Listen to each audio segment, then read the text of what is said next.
लालू प्रसाद यादव के साथ प्रधानमंत्री नरेंद्र मोदी ने बहुत ही बड़ी बेईमानी की है और कहा जा रहा है कि लालू प्रसाद यादव का 1,65,00,000 रुपया नरेंद्र मोदी ने पचा लिया है। और ये बात खुद लालू प्रसाद यादव ने विपक्षी दलों के साथ जो मीटिंग हुई थी उस मीटिंग में संबोधित करते हुए कहा कि प्रधानमंत्री नरेंद्र मोदी ने उनका 1,65,00,000 रुपया पचा लिया है। वहीं आपको बताते चले कि 5 स्टार होटल, 80 कमरे, 17,000 एक रूम का किराया, 4,500 रुपया प्लेट का नाश्ता और 750 रुपये का एक कप चाय। और आखिर विपक्षी दलों की मीटिंग में क्या निचोड़ निकला है वो तमाम बातें इस 2 से 5 मिनट की रिपोर्ट में हम बताने जा रहे हैं। और आखिर लालू प्रसाद यादव का 1,65,00,000 रुपया प्रधानमंत्री नरेंद्र मोदी ने कैसे पचा लिया है वो भी हमको बताएंगे। लेकिन उससे पहले आप लालू प्रसाद यादव जी का एक 15 सेकेंड का ये वीडियो क्लिप देख लीजिए, उसके बाद हम आपको तमाम बातें बताने जा रहे हैं।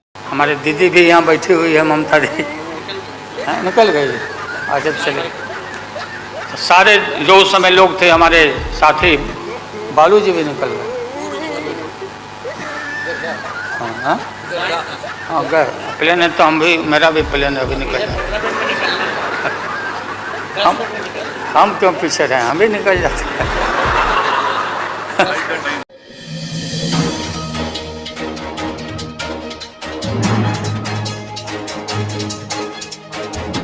नमस्कार, मैं प्रिंस कुमार सिंह और आप देख रहे हैं पॉजिटिव इंडिया। अगर अभी तक आपने चैनल को सब्सक्राइब नहीं किया है तो खबरों से अपडेट रहने के लिए कृपया चैनल को सब्सक्राइब कर लीजिए। और जो लोग ऑलरेडी कर चुके हैं उन तमाम लोग को सहृदय धन्यवाद। सबसे पहले आपको बताते चले कि विपक्षी दलों के गठबंधन का नाम जो इंडिया है उसका पहला विकेट गिर गया है। और अभी अभी आपने लालू प्रसाद यादव जी को सुन लिया होगा कि किस तरीके से विपक्षी दलों की मीटिंग खत्म नहीं हुई थी कि उससे पहले ही विपक्षी दलों में शामिल बड़े बड़े नेता भाग लिए और किस प्रकार से ममता बनर्जी पहले निकल गई और तमाम नेता पहले निकल गए। और लालू प्रसाद यादव जो है वो उन्होंने कहा कि दरअसल इन लोगों ने उनको बुर्बक बना दिया है। और सबसे पहले हम आपको बता दें कि किस तरीके से 1,65,00,000 रुपया लालू प्रसाद यादव का प्रधानमंत्री नरेंद्र मोदी ने रख लिया। दरअसल लालू प्रसाद यादव भाषण दे रहे थे और कह रहे थे कि प्रधानमंत्री नरेंद्र मोदी ने जनधन योजना के तहत लोगों का खाता खुलवाना शुरू किया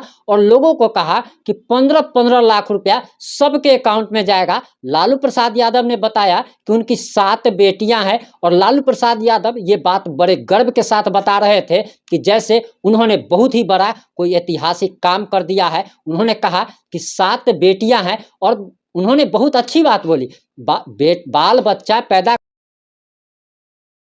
लालू प्रसाद यादव जी ने बहुत बड़ी मेहनत की। उन्होंने 7 बेटियां हैं उनके 2 बेटे हैं और खुद वे 2 लोग हैं, यानी कि टोटल 11 लोग। और लालू प्रसाद यादव जी का कहना था कि उन्होंने जनधन योजना के तहत 11 अकाउंट अपने परिवार का खुलवाया और 11 अकाउंट में 15-15 लाख रुपया अगर आता तो 1,65,00,000 रुपया होता। और प्रधानमंत्री नरेंद्र मोदी ने उनका 1,65,00,000 रुपया पचा लिया। वहीं अब सबसे बड़ी बात आप ये जान लीजिए, ये तमाम नेता जो है मोदी को हराने के लिए और लोकतंत्र को बचाने के लिए, भारत को बचाने के लिए एकत्रित हुए थे मुंबई के ग्रैंड हयात होटल में, जो कि 5 स्टार होटल है। और आपको बताते चले कि विपक्षी दलों के नेताओं को ठहरने के लिए 80 कमरे बुक किए गए थे और जिसमें एक कमरे का किराया 17,000 रुपया था और नाश्ते की कीमत जो है 4,500 रुपया और एक कप चाय की कीमत जो है 750 रुपया।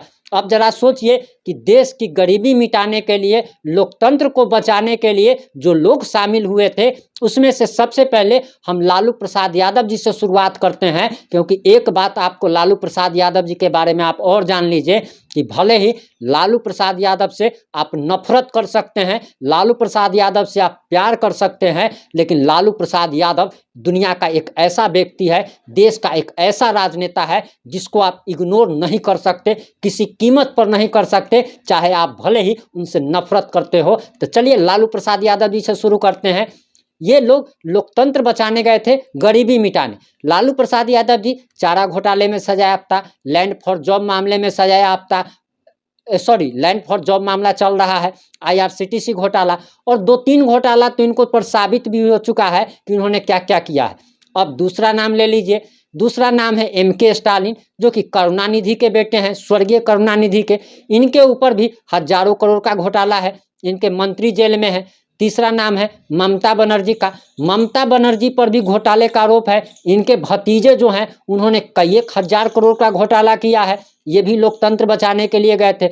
अब उद्धव ठाकरे को देख लीजिए, अब शरद पवार को देख लीजिए, जिन पर हजारों करोड़ के घोटाले का आरोप है। राहुल गांधी को देख लीजिए, राहुल गांधी बेल पर बाहर है। वही सोनिया गांधी जी को भी देख लीजिए, सोनिया गांधी पर भी घोटाले का आरोप है, सोनिया गांधी भी बेल पर बाहर है। ऐसे तमाम लोग, या फिर हेमंत सोरेन हो, हेमंत सोरेन पर भी जमीन घोटाले का मामला चल रहा है। रोज ईडी और सीबीआई उनको चिट्ठी भेज भेज कर बुलाती है, लेकिन बेचारे इससे बचने के लिए सुप्रीम कोर्ट पहुंच जाते हैं। ऐसे तमाम नेता जिन पर घोटाले का केस चल रहा है, घोटाले की जांच चल रही है, तमाम घोटालेबाज लोग मुंबई के ग्रांड हयात होटल में, एक 5 स्टार होटल में, गरीबी मिटाने के लिए 17,000 एक दिन का किराया वाला होटल, 750 कप वाला चाय वाला होटल और 4500 वाला नाश्ता का, जिसमें एक प्लेट डिनर और ब्रेकफास्ट अगर कीजिएगा तो कम से कम 7 से 8,000 रुपये का एक टाइम का भोजन सिर्फ होगा। उस होटल में ये लोग गरीबी मिटाने के लिए जाते हैं और देश को, लोकतंत्र को बचाने के लिए जाते हैं। तो ये लगता है कि ये सबसे बड़ा बात तो ये है कि पूरे के पूरे भारतवासियों को ये सुतिया समझ रहे हैं। और सुतिया शब्द जो है ये एक यूनिक शब्द है, और ये ऑक्सफोर्ड की डिक्शनरी में भी आपको काफ़ी ढूंढने से भी नहीं मिलेगी जो ये सुतिया शब्द है। इसका मैंने आविष्कार किया है। आप हमको एक तरीके का वैज्ञानिक भी समझ सकते हैं और आविष्कारक भी समझ सकते हैं। एक सुतिया शब्द जो होता है, इसको आप बुर्बक से तुलना कर सकते हैं। जैसे बुर्बक होता है उसी टाइप का मीनिंग कुछ सुतिया शब्द का होता है। तो ये बुर्बक बनाने, अब जरा सोचिए कि जो व्यक्ति 17,000 के होटल में जाकर के गरीबी मिटाने का वादा करता हो, उस व्यक्ति को किसी गरीब के जाकर के वो व्यक्ति पैसा दे देता, उससे कुछ वो रोजगार कर लेता। और वो सोचिए कि ये तमाम घोटालेबाज लोग जो कि देश को रसातल में ले जाया, अगर कोई ले गया है तो वो हमारे भारत के नेता हैं। और हम सिर्फ विपक्षी दलों के बारे में ये बात नहीं कह रहे हैं, बल्कि दुनिया के तमाम नेता, चाहे वो बीजेपी के हो, कांग्रेस के हो, किसी भी पार्टी से जुड़े हुए हो, आप एक बात समझ करके चलिए कि इस देश की जो संपत्ति है उसका 35% से ज़्यादा धन सिर्फ और सिर्फ नेताओं के पास है। इस देश का 35% से ज़्यादा धन सिर्फ और सिर्फ नेताओं के पास है। और ये चोर और घोटालेबाज नेता जो है, ये सिर्फ अगर अपना पैसा ही, अगर जो इनके पास धन संपत्ति जो इन्होंने चोरी करके बनाई है, जनता की गाढ़ी कमाई के टैक्स का पैसा चोरी करके बनाया है, ये अगर भारतवासियों में अगर बांट दे, और भारतवासियों में अगर ना बांटे तो सिर्फ भारत में उतनी अगर फैक्ट्री ही अगर खोल दे तो हमारे भारत से बेरोजगारी दर एकदम खत्म हो सकती है और हमारे भारत के लोग भी खुशहाल हो सकते हैं। कभी कोई गरीब भूखे सोने को मजबूर नहीं होगा। सबका सपना पूरा हो सकता है, सबके घर का सपना पूरा हो सकता है, सबको ये बात का सपना पूरा हो सकता है कि उसका बच्चा भी अच्छा स्कूल में पढ़े, अच्छा तरक्की करे।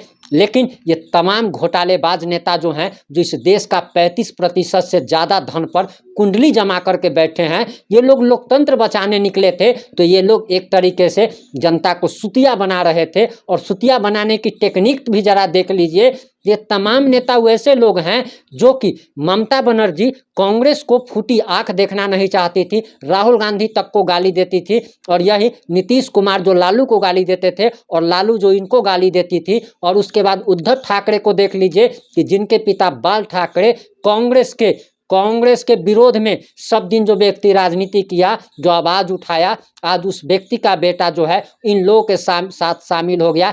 MK स्टालिन को जरा देख लीजिए, हेमंत सोरेन को जरा देख लीजिए। और सबसे बड़ी बात, हेमंत सोरेन जो अपने आप को आदिवासियों का नेता कहता है, इसने आज तक कभी किसी आदिवासी तक का भला नहीं किया है। और झारखंड के अगर आप बात किया जाए तो इन्होंने ऐसी नीतियां लाई कि जैसे कि आपको बता दें कि जब रघुवर दास जब झारखंड के मुख्यमंत्री थे उस समय 1 रुपये में रजिस्ट्री होती थी, लेकिन अभी रजिस्ट्री का रेट भी जो है इतना ज़्यादा बढ़ गया है कि अगर आप 10 लाख की ज़मीन अगर आप रजिस्ट्री कराते हैं तो आपको 50,000 से लेकर के 1 लाख रुपए तक कम से कम रजिस्ट्री में खर्च लगता है, जबकि रघुवर दास के सरकार में मात्र 1 रुपया में रजिस्ट्री होती थी। अब यही सब लोग जो है लोकतंत्र बचाने में लगे हुए हैं। यही लोग, हेमंत सोरेन पर एक आरोप और भी लग रहा है कि सरकारी ज़मीन का कागज बना करके और इन लोगों ने बेच दिया। सरकारी ज़मीन का कागज बना करके इन लोगों ने बेच दिया। सरकारी ज़मीन को इन लोगों ने कैसे कब्जा कर लिया,